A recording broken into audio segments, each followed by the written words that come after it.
From Ticker News with Aaron Young, this is Ticker Today. Thanks for joining me. President Trump's newly announced tariffs will take effect immediately following their unveiling on Wednesday. That's according to the White House. The Press Secretary Karoline Leavitt stated the president ready to redefine US trade relations throughout the retaliatory measures. In Australia, Labor's planning to advocate for meaningful wage boost for minimum wage and award workers in its submission to the Fair Work Commission, aiming for increases that will surpass inflation. I'll be joined by Dr. Steve Entickett, host of Money Matters here on Ticker, to break it all down. Tensions escalating in the Taiwan Strait as China now commences extensive military exercises involving air, sea and ground units, labelling Taiwan's leader a parasite. US President Donald Trump reiterating that a TikTok sale agreement must be finalised by April 5, but can it be? In the markets, the S&P 500 posting a positive start to the new quarter, closing up 0.38% amid uncertainty as investors now await Donald Trump's forthcoming tariff announcement. You are watching Ticker Today, the latest news, business and tech shaping our world. Let's get started. First today, President Trump's new tariffs will come into effect immediately following their announcement on Wednesday. That's according to the White House. The Press Secretary Karoline Leavitt confirming the president is prepared to reshape US trade relationships with these reciprocal duties. During the event in the Rose Garden at 4 p.m. on the 2nd of April US time, Trump aims to bolster American manufacturing and also address what he deems as unfair global trade systems. While the specifics of the tariffs now remain unclear, Leavitt has stated that Trump is open to negotiations with foreign leaders. American workers and businesses will be put first under President Trump, just as he promised on the campaign trail. The president's historic action tomorrow will improve American competitiveness in every area of industry, reduce our massive trade deficits, and ultimately protect our economic and national security. President Trump's economic vision is rooted in common sense. America will offer companies the lowest taxes, energy costs, regulations if they make their products right here in the United States and hire American workers for the job. It's simple. If you make your product in America, you will pay no tariffs.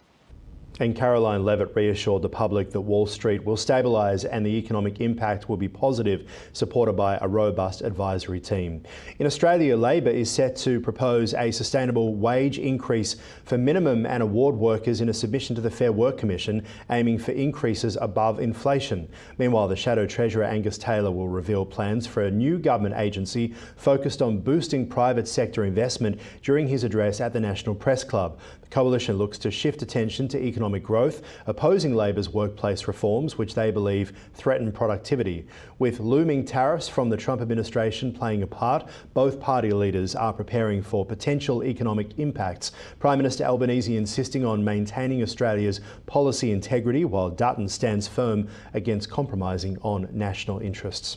Tensions are soaring in the Taiwan Strait as China launched extensive military drills involving air, sea and ground forces, branding Taiwan's president a parasite.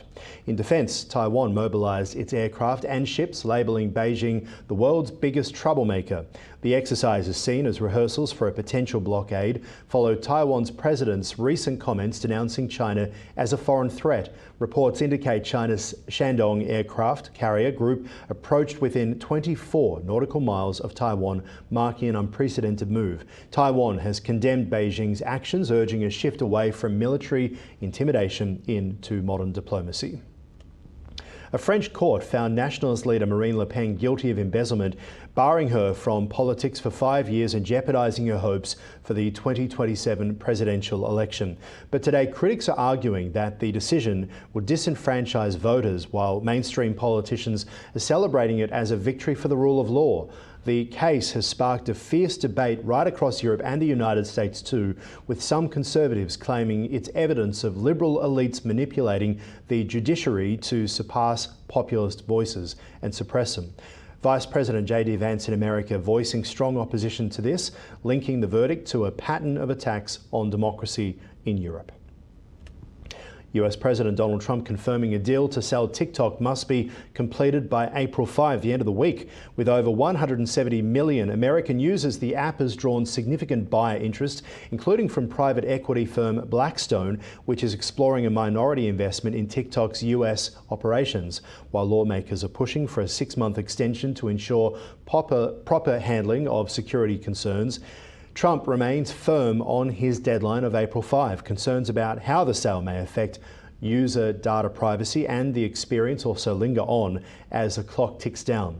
Meanwhile, senators argue only Congress should adjust the sell-off timeline, stressing that the future of TikTok should be decided on Capitol Hill and not at the White House.